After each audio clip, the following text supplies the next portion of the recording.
Un copil și doi adulți au fost răniți într-un accident produs sâmbătă în jurul orei 16 pe DN17 între localitățile Frasin și Molid din județul Suceava. Mai mulți bușteni s-au desprins din remorca unui autocamion într-o curbă și au căzut pe carosabil. În cădere, buștenii au surprins și au rănit 3 persoane. Este vorba despre un minor de 10 ani, o femeie de 50 de ani și un bărbat de 52 de ani. De asemenea, lemnele au avariat și un autoturism care era oprit pe marginea drumului. Au intervenit pompierii militari cu auto specială de descarcerare și o ambulanță Smurd, cu sprijinul la 3 echipaje de la Serviciul de Ambulanță Județean. Cele 3 victime prezentau multiple traumatisme și au fost transportate la unitatea de primire urgențe a Spitalului Județean Suceava pentru investigații suplimentare și tratament de specialitate. Polițiștii au deschis o anchetă pentru vătămare corporală din culpă. Duminică dimineață, un tânăr de 23 de ani din Rădăuți s-a prăbușit cu mașina într-o râpă de pe marginea drumului Transfăgărășan, pe raza localității Arefu din județul Argeș. În mașină se mai aflau 2 tineri de 18 și 29 de ani din Bacău. Din primele cercetări se pare că tânărul nu a adaptat viteza într-o curbă la stânga și în condiții de carosabil umed s-a răsturnat într-o prăpastie. Mașina a căzut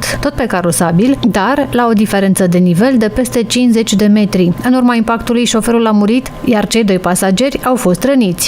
De către colegii de la Smurd, patrula de la Cota 2000 Transfăgărășan, referitor la un accident de circulație cu victime, ne-am deplasat la fața locului.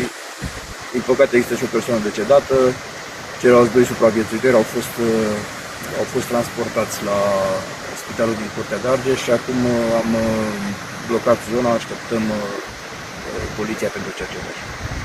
Duminică seara, un accident rutier grav s-a produs în localitatea Boroaia din județul Suceava. Un bărbat de 68 de ani din Botoșani nu a adaptat viteza la carosabilul umed, a pierdut controlul direcției de mers, iar mașina a ieșit de pe drum și s-a izbit violent într-un copac. Pompierii au intervenit cu o auto specială de descarcerare și o ambulanță Smurd. Soția șoferului, aflată pe scaunul din dreapta, a rămas încarcerată în stare de inconștiență. Victima a fost extrasă de pompierii militari, dar personalul medical nu a putut decât să constate decesul. Șoferul a suferit leziuni ușoare și a fost transportat la spitalul din Fălticeni. El este cercetat penal pentru ucidere din culpă și vătămare corporală din culpă. Tot duminică, un accident rutier s-a produs în zona Târgului Auto din municipiul Rădăuți. Un tânăr de 27 de ani din Dornești, aflat la volanul unui autoturism Volvo înmatriculat în Marea Britanie, cu volan pe dreapta, s-a angajat într-o depășire neregulamentară și s-a izbit frontal într-un autoturism Dacia Sandero care circula din sens opus. În urma impactului, șoferul autoturismului Dacia și 2 pasagere au suferit leziuni multiple și au fost transportați la spital pentru îngrijiri medicale. Șoferul care a provocat accidentul rutier avea o alcoolemie de 0,83 mg pe litru alcool pur în aerul expirat și este acum cercetat de polițiști pentru vătămare corporală din culpă și conducerea sub influența băuturilor alcoolice.